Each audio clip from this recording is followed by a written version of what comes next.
मंथन प्रज्ञासूत्र सामान्य ज्ञान परीक्षा इयत्ता 6वी. तर आता आपण याच्यामध्ये ना सराव प्रश्नपत्रिका पहिली यातला आपण मराठी सब्जेक्ट पाहिलाय. आता विभाग 2 त्यातले गणिताचे प्रश्न आपण बघूयात. आता बघा 26वा प्रश्न. जर x ही एक समसंख्या असून y ही एक विषम संख्या आहे तर पुढील विषम संख्या कोणती? तर बघा आता काय करायचं, यांनी काय विचारले आपल्याला, x ही एक समसंख्या आहे ना, मग याच्यामध्ये काय करायचं, मानायचं तुम्ही एक समसंख्या आहे म्हणजे आपण 2 घेतले आणि y समजा 3 घेतले. आता बघा इथं काय दिलेलं आहे, पहिला पर्याय आपण बघणार आहोत. x गुणिले y, समजा 2 आणि 3 यांचा गुणाकार केला तर तो किती येतो, 6 येतो. मग होणार नाहीये विषम संख्या, 6 होते का नाही होत, हे करून बघा, होत नाही. तिसरा पर्याय बघा, तिसऱ्या पर्यायामध्ये होते. काय सांगितले त्याने, x अधिक 1 म्हणजे 2 अधिक 1 3 होईल आणि गुणिले y 3 केले 3 त्रिक 9 होतं, म्हणजे पर्याय क्रमांक 3 उत्तर आहे याचं. पुढे 27वा प्रश्न. खाली दिलेल्या आकृतीचे निरीक्षण करून त्यावरील बिंदूनुसार पुढीलपैकी एका गटातील जोडी 2 भिन्न आकृत्या दर्शवते तर तो गट कोणता? म्हणजे आता बघा याच्यातली एक जोडी भिन्न दाखवती आकृती, ती आपल्याला बघायची. रेषा PS व किरण PQ. आता बघा रेषा PS आणि किरण PQ. पुढे रेषा QR, त्याच्यानंतर QR नंतर PS दिली. हे वेगळं 2 नंबरचंच आहे. PS बघूया आपण, PS QR. पुढे बघा रेषा PQ आणि PR. याच्यामध्ये बघा एक रेषा दिली आणि दुसरा किरण दिलाय, परंतु बघा त्याची लांबी बघूया आपण. आता हे समान अंतर आहे. PS दिलेलं आहे त्यांनी आणि नंतर PQ समान मापाचे झाले. दुसरं बघूया QR PS, हे पण समान मापाचे झाले. पुढे PS घेतलं आणि QR घेतलं तरी समान माप. चौथं वेगळं आहे. उत्तर आहे आपलं पर्याय क्रमांक 4. बघा PQ आणि PR दिलेले आहे, म्हणजे हे PR हा किरण मोठा येतो, त्यांची लांबी समान येणार नाही, म्हणून पर्याय क्रमांक 4 उत्तर आहे. पुढे 28वा प्रश्न. 1536 खुर्च्यांच्या समान प्रमाणात 32 रांगा केल्या तर 24 रांगांमध्ये किती खुर्च्या लागतील? तर बघा याच्यामध्ये काय करायचंय, त्यांनी विचारले 1536 खुर्च्या समान प्रमाणात मांडल्यात. आपण काय केलं, 1536ला 32 ने भागलं तर 48 एका रांगेमध्ये खुर्ची येते. उत्तर येते 48, म्हणजे एका रांगेमध्ये 48. असं आपल्याला 24 रांगा करायच्यात. मग 48 गुणिले 24 जर केलं तर उत्तर येतं बघा 1152. पर्याय क्रमांक 1 मध्ये उत्तर आहे. पुढचा 29वा क्वेश्चन. एका रकमेची 4 वर्षाची रास 896 रुपये आहे, तसेच 5 वर्षाची रास 945 रुपये आहे, तर ती रक्कम व व्याजाचा दर काढा. आता बघा याच्यामध्ये काय सांगितले त्यांनी की एका रकमेची 4 वर्षाची रास 896 आणि 5 वर्षाचा 945. आपण काय केलं, 945 वजा 896 केलं तर आपल्याला हे 49 हे जे येतं ना ते व्याज येतं. व्याज आले. मग आता आपण पहिला पर्याय आहे ना 700 व 7, मग 700 ही रक्कम येते आणि दर येतो 7. मग ते कसं करायचं, सरळ व्याजाचं सूत्र टाकायचं.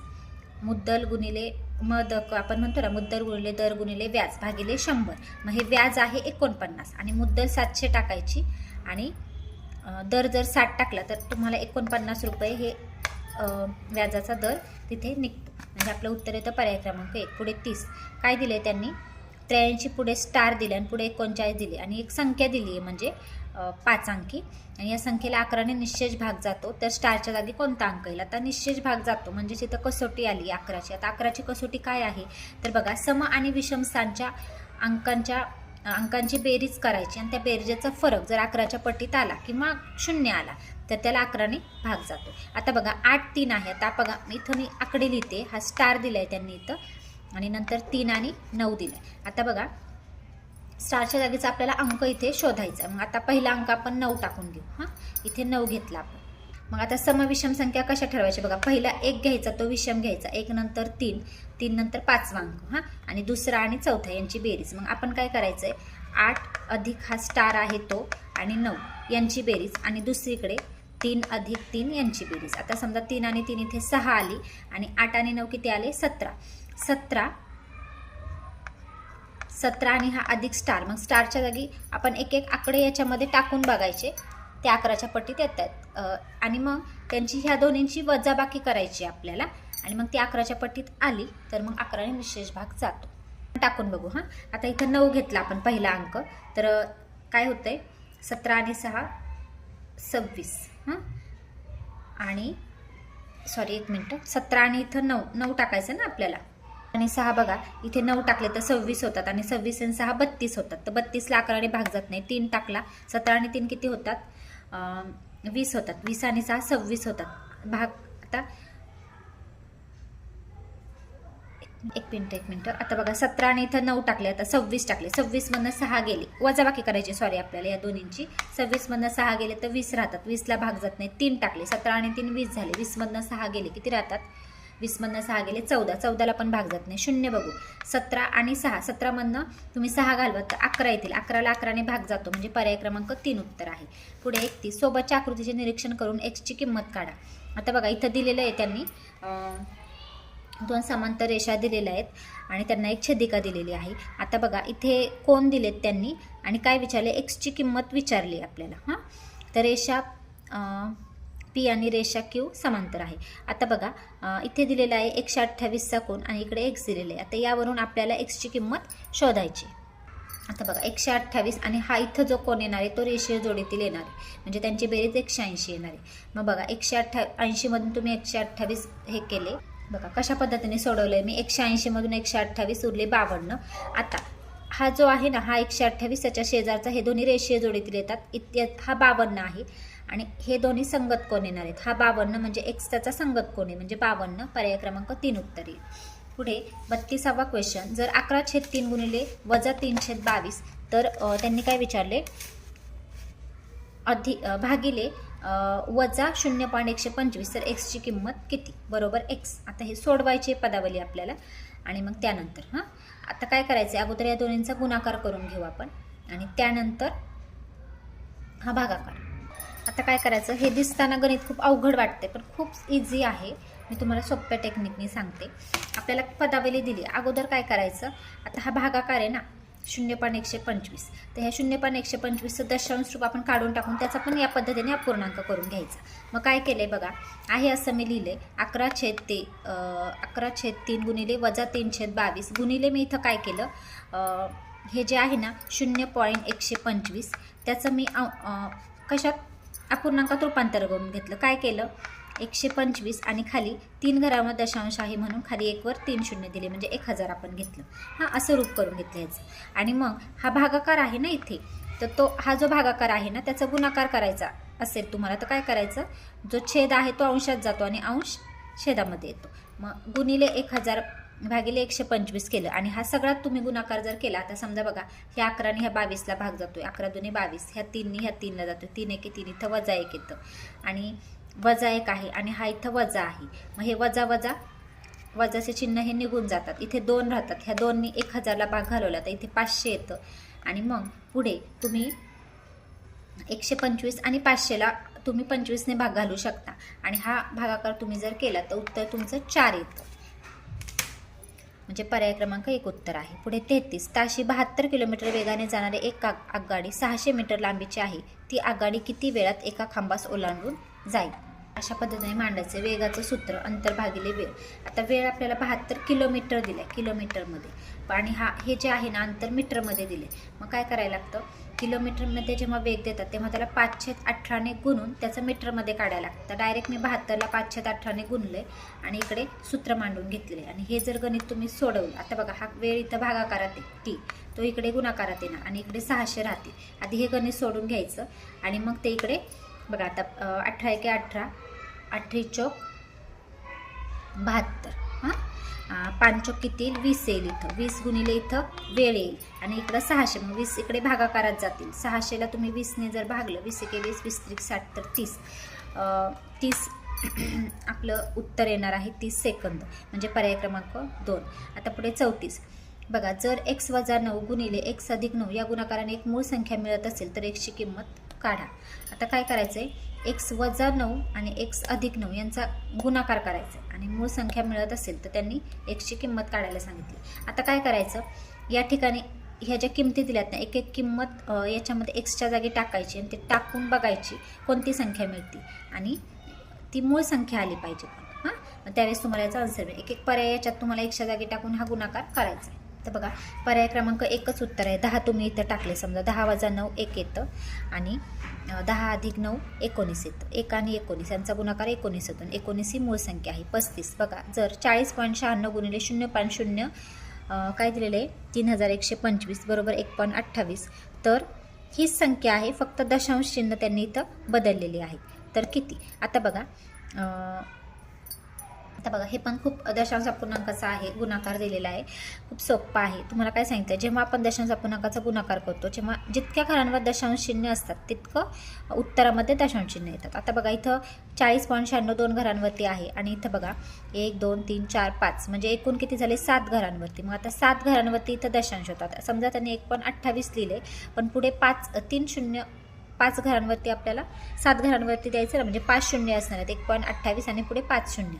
हां, आता तोच इथं दिलेला आहे, फक्त त्यांनी एक घर एक्स्ट्रा दिलेलं आहे. इथं बघा इथं 3 घरांवर दिलं आहे आणि इथे 5 घरांवर म्हणजे 8 घरांवर दशांश येणार आहे. आता 8 घरांवर दशांश येणार आहे म्हटल्यावर आता जेव्हा 7 घरांवर येतं तेव्हा 1.28 आपलं उत्तर, हो की नाही. मग आता एक दशांश इकडे सरकणार म्हणजे 12.8 असं आपलं उत्तर येणार आणि पुढे जेवढे शून्य आहेत राहत आहेत, समजा आता एक आहे ना, मग पुढे इथे 7 शून्य येतील म्हणजे तिसरं उत्तर आहे 36. सोबतच्या आकृतीचे वाचन कसे करा. आता बघा इथं त्यांनी काय दिलेलं आहे, किरणच दिलेला आहे, परंतु हा इथं PQ हा रेषाखंड होतो. हां, मग आता या आकृतीचं वाचन आपल्याला काय करायचं, हा PQ जरी रेषाखंड वाटत असला तरी पुढे बाण दिलेला आहे ना, त्याच्यामुळे हा किरण होतो, म्हणजे किरण PQ असं वाचन याचं करायचे. पर्याय क्रमांक 3 37. कोणांच्या प्रकारांची नावे चढत्या क्रमानुसार लिहिल्यास खालीलपैकी सर्वात योग्य पर्याय कोणता. आता बघा नावे चढत्या क्रमाने लिहायचे आपल्याला. हां, मग योग्य पर्याय विचारलेला आहे त्यांनी 2 अचूक पर्याय आपल्याला इथं निवडायला लावलेले आहेत. बघा त्याचं उत्तर 2 आहे, शून्य कोण, लघुकोण, सरळ कोण आणि पूर्ण कोण. त्याच्यानंतर येतो लघुकोण, काटकोण, विशाल कोण आणि प्रविशाल कोण. आता हे चुकीचे आहेत दोन्ही पण. हां, काटकोण अगोदर येणार नाही आपल्याला, कारण चढता क्रम लावायचा. सरळ कोण पण येणार नाही पुढे, आणि शून्य कोण इथं लास्टला आहे म्हणजे हे चुकते. पुढे 38. खालीलपैकी पूर्णांक संख्यांचा समूह कोणता. आता पूर्णांक संख्या ह्या शून्यपासून सुरू होतात. हां, सॉरी, पूर्ण संख्या आपण शून्यपासून घेतो आणि पूर्णांक संख्या म्हणजे ज्या संख्या रेषा दिलेली असते त्यावर असतात.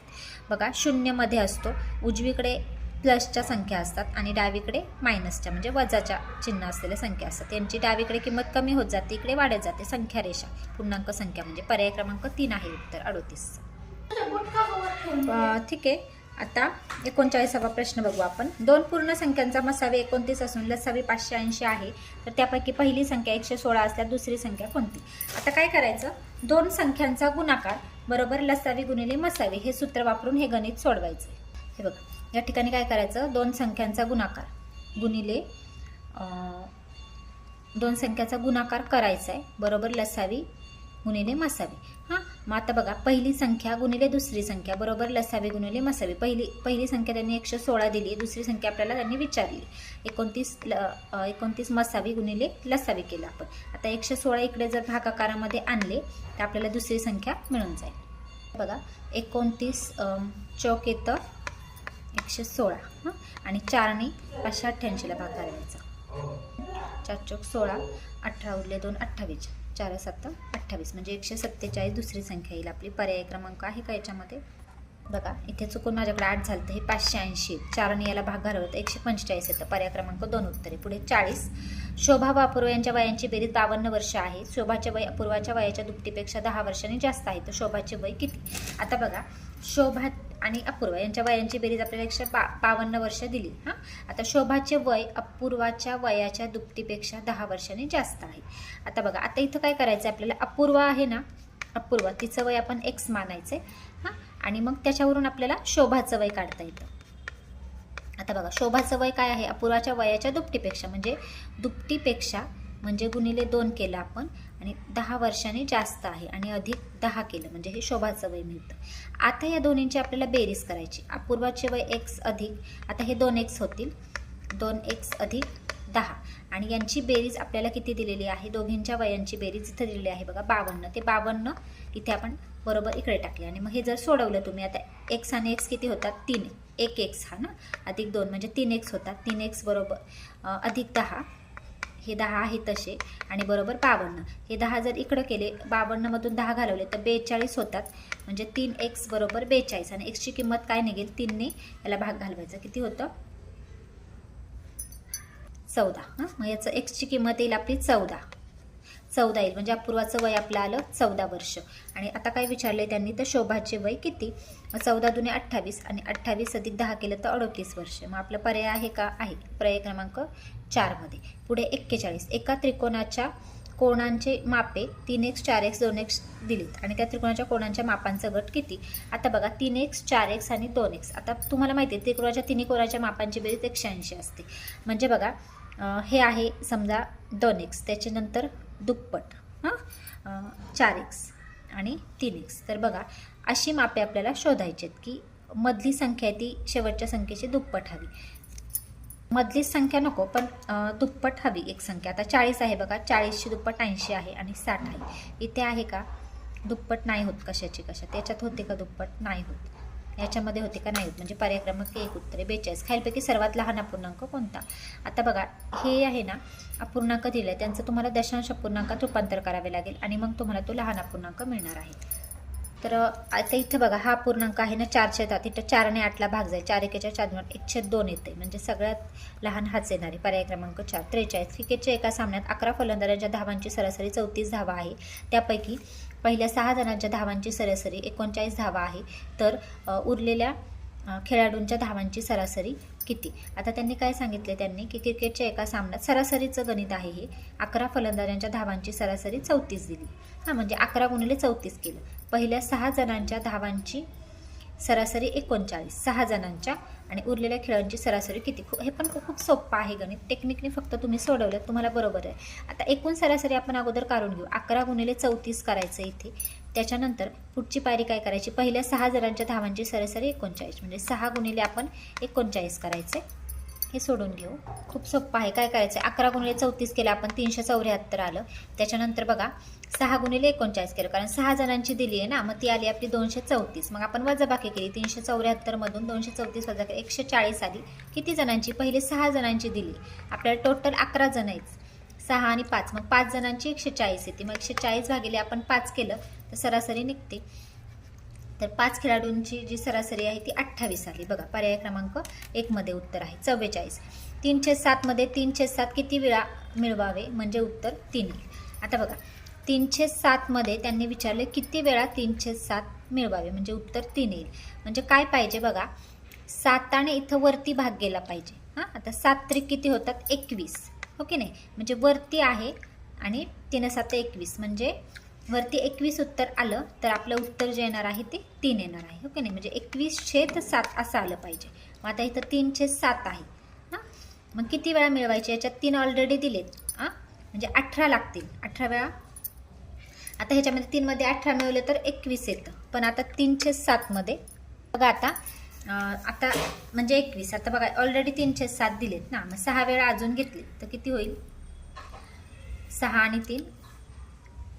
मग 6 वेळा जर तुम्ही 3/7 घेतले अजून 6 वेळा 6 18 आणि हे 3 21 म्हणजे बघा हे पर्याय क्रमांक 1 उत्तर आहे 45. 2 संख्यांमधील फरक 80 असून लहान संख्येची 7 पट मोठ्या संख्येच्या 5 पटी एवढी आहे तर त्या संख्येची बेरीज किती. बघा 2 संख्यांमधील फरक 80 दिलाय आणि फरक 80 आहे. लहान संख्येची 7 पट मोठ्या संख्येच्या 5 पटी एवढी आहे तर त्या संख्येची बेरीज किती.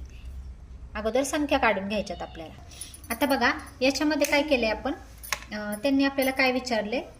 अगोदर आपण काय केलं समजा 280 आणि 480. आता हे 200 आणि 400 पर्याय आपण घेणार नाही कारण आपल्याला 80चा फरक आहे ना म्हणून 280चं करून बघितलं इथं की 7 पट काढली. समजा 100 आणि 180 संख्या घेतली. 100ची 7 पट 700 आणि याची 5 पट 900 बरोबर यायला हवी. तर ही काही येत नाहीये.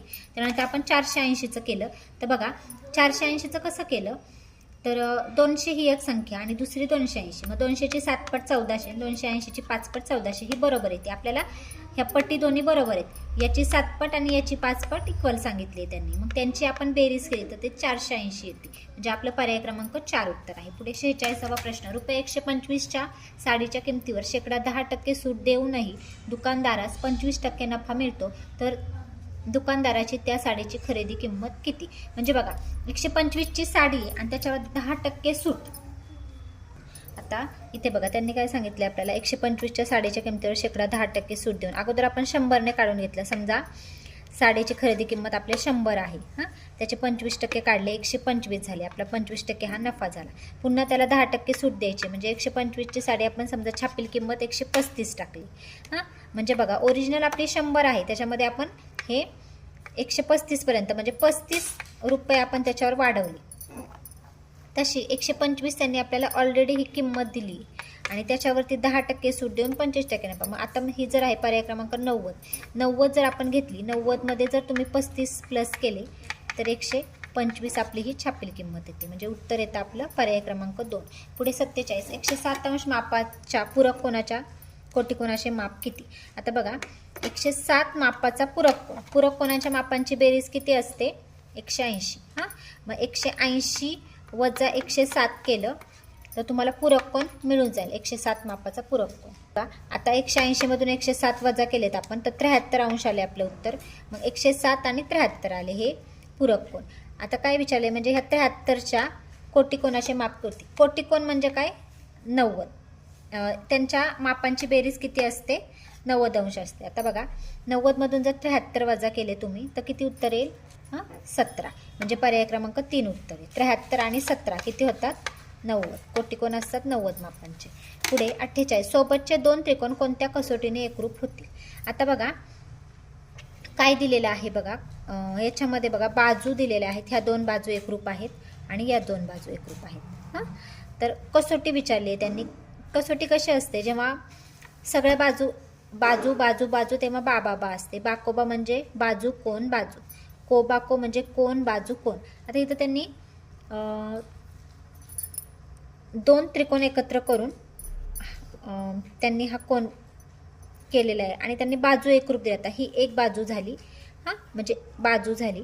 त्याच्यानंतर ह्या एक बाजू एकरूप आहे म्हणजे बाजू 2 बाजूचं याच्यामध्ये असणारच आहे. आणि ही बाजू जी आहे मधली ते एकच आहे दोन्हींच्या. इथं कर्णभुजाता येणार नाही. कोण बाकोबा आणि कोबाको याच्यामध्ये कोण येतो. याच्यात कोण दिलेलाच नाही आहे त्यांनी, फक्त बाजूचाच प्रश्न आहे.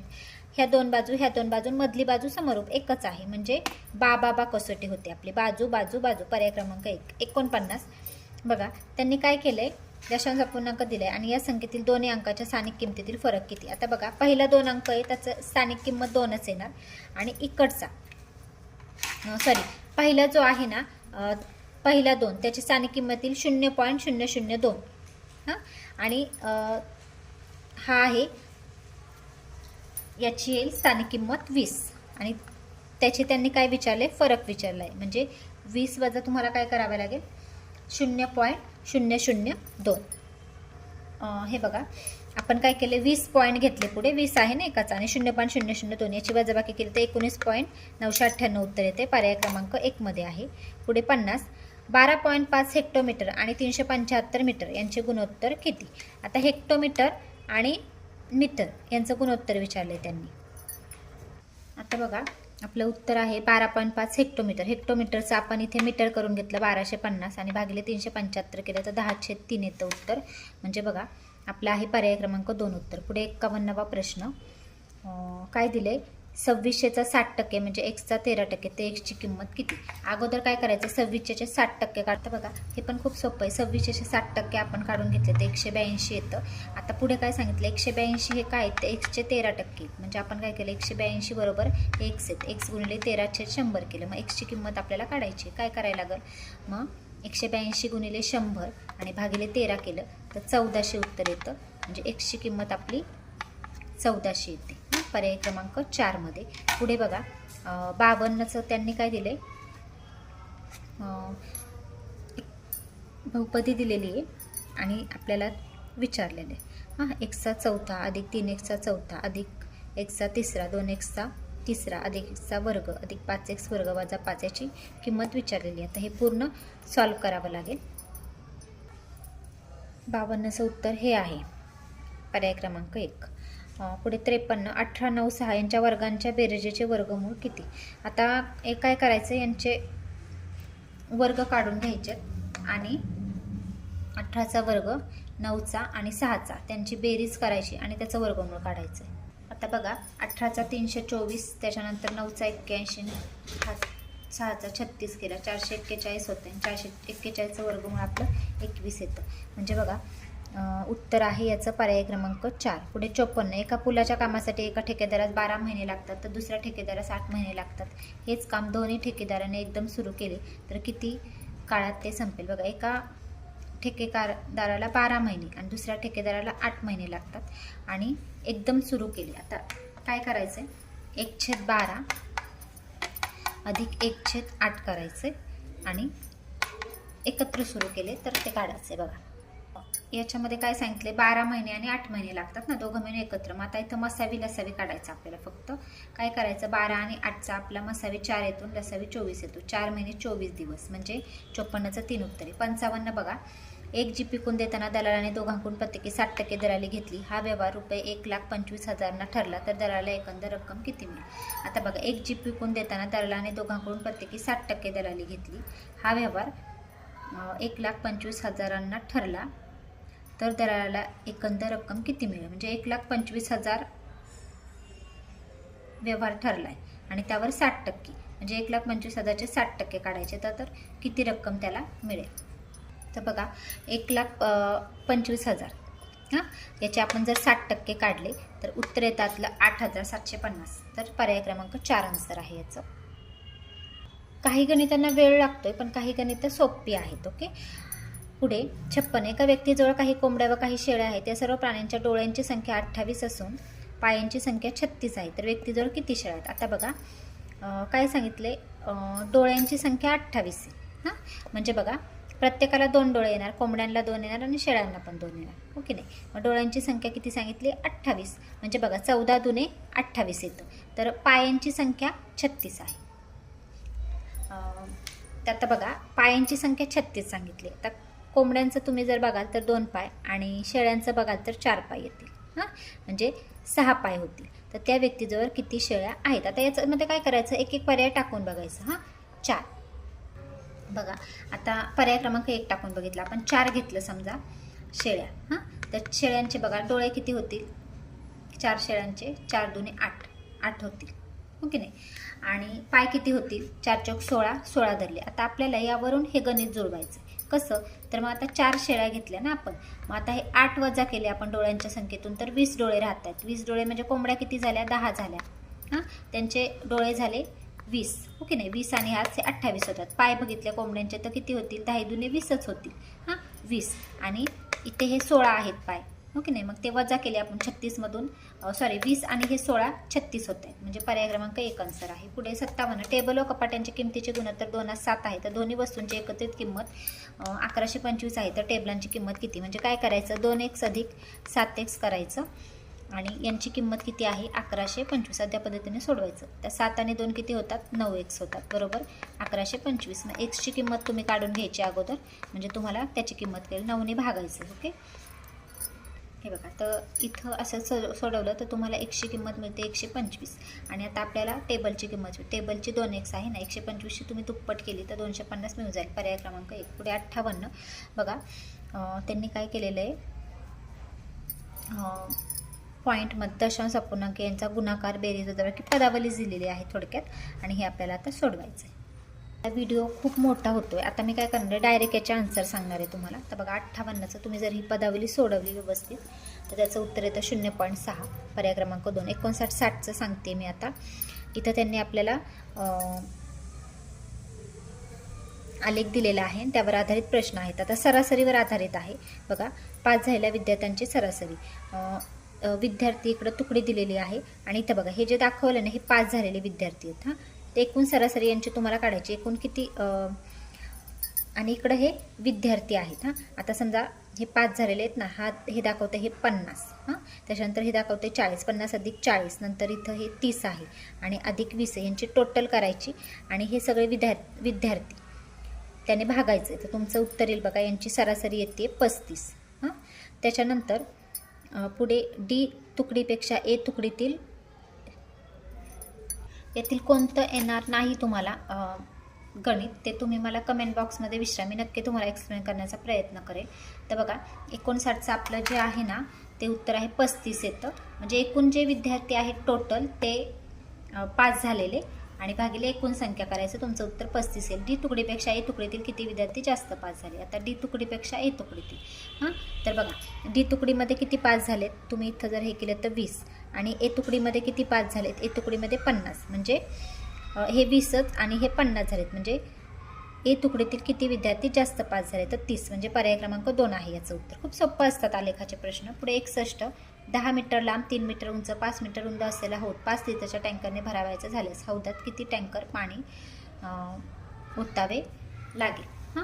आता अगोदर काय करावं लागेल, हौदाचे तुम्हाला या तिन्हींचा गुणाकार म्हणजे धारकता, म्हणजे हौदाचे तुम्हाला इथं घनफळ काढावे लागेल आणि मग घनफळ काढून त्याला 5000ने भागावे लागेल. आणि मग बघा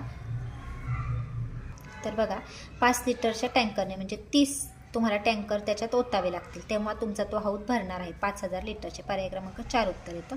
पुढे 62 एक आयताकृती शेताची रुंदी 150 मीटर असून क्षेत्रफळ 5.25 हेक्टर असताना शेताची लांबी किती. आता बघा त्यांनी काय दिले आहे आपल्याला, आयताकृती शेत दिले, त्याची रुंदी 150 दिली आणि क्षेत्रफळ 5.25 दिले. त्याच्यावरून आपल्याला लांबी विचारली, म्हणजे इथं आयताचं क्षेत्रफळाचं सूत्र वापरून तुम्हाला लांबी मिळू शकते. म्हणजे 5.25 हेक्टरला तुम्ही 150ने भागितलं तर तुम्हाला रुंदी मिळून जाईल 350 मीटर. पुढे 63 आता त्यांनी आपल्याला इथं पदावलीच दिलेली आहे आणि एनचा हा घातांक दिला आणि हा घातांक किती येईल एमचा ते विचारलेला आहे.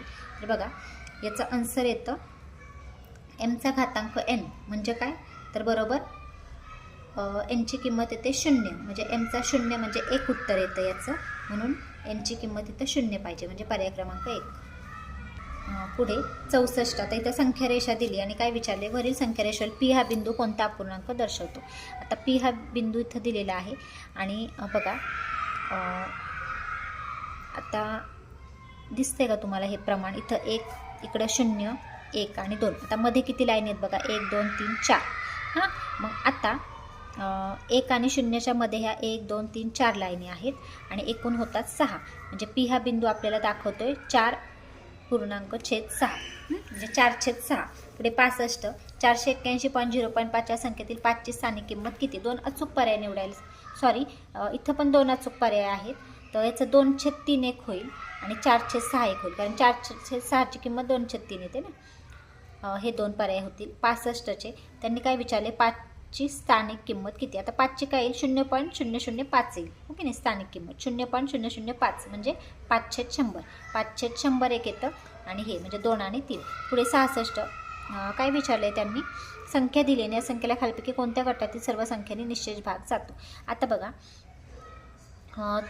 तुम्ही एक एक पर्याय याच्यामध्ये टाकून बघायचं याला कशा कशाने भाग जातो, तर याचं उत्तर मी डायरेक्ट तुम्हाला सांगते. पर्याय क्रमांक 1 आणि पर्याय क्रमांक 4. 67 20 मीटर लांब 35 मीटर रुंद जमिनीच्या तुकड्यात भाजीपाला लागवडीसाठी मोठ्यात मोठ्या आकाराचे चौरसाकृती समान वाफे तयार करावायचे असल्यास प्रत्येक वाफा जास्तीत जास्त किती मीटर लांबीचा असावा. आता बघा आयताकृती वाफा तयार करायचा आहे 20 मीटर लांब आणि 35 मीटर रुंद. तर बघा याचा आन्सर आहे पर्याय क्रमांक 4 5 मीटर.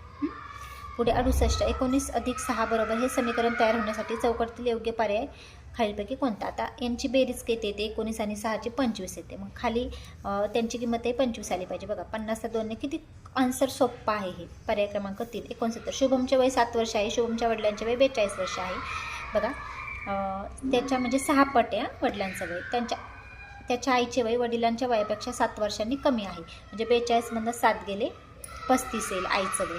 तर शुभमच्या वयाच्या त्याच्या आईच्या वयाशी गुणोत्तर किती, म्हणजे 7/35 करावं लागेल, म्हणजे 7 × 7 7 5 35 एकाच 5 येईल. पर्याय क्रमांक 3. पुढे 70 5 एकर शेत नांगरण्यासाठी ट्रॅक्टरला 20 लिटर डिझेल लागते, तर 17 एकर शेत नांगरण्यासाठी ट्रॅक्टरला किती डिझेल लागेल. बघा 5 एकराला 20 लिटर म्हणजे 5 चोक 20 म्हणजे 1 एकराला 4 लिटर लागते ना. मग 70 चौक किती येतं बघा 68. पर्याय क्रमांक 4. 71 पारगावमध्ये शौचालय बांधण्याचे काम सुरू आहे. 150 शौचालयांपैकी 60 शौचालय बांधून तयार झाले आहेत, तर किती टक्के शौचालय बांधायचे राहील. आता बघा 150 पैकी 60 शौचालय बांधून झाले, तर किती टक्के शौचालय बांधायचे राहील, तर 60% उत्तर आहे. पुढे 72. प्रवीणने शेतकऱ्याकडून 150 मेथीच्या जुड्या 750ला खरेदी केल्या. त्यातील 15 जुड्या भिजल्यामुळे खराब झाल्या. उरलेल्या जुड्या त्याने 10 रुपयांना एक याप्रमाणे विकल्या. तर नफा किंवा तोटा किती झाला? आता हे गणित तुम्ही व्यवस्थित सोडवायचं. त्याचा आन्सर येतं 600 रुपये त्याला नफा झाला. 73. नम्रताने 10,800 दराने बँकेत 12,000 2 वर्षासाठी ठेवले, तर तिला 2 वर्षांनी किती मिळेल?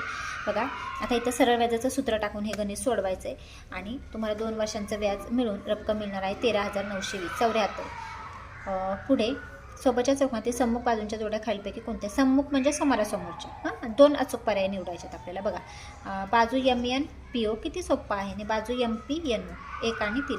75. इष्टिका चितीचे घटक खालीलपैकी कोणते? आता इष्टिका चिती म्हणजे वीट आकाराची आपली कंपास वगैरे असते ना, त्या आकाराची वस्तू. 2 अचूक पर्याय निवडायला लावलेत त्यांनी. तर बघा काय काय असतात त्याला.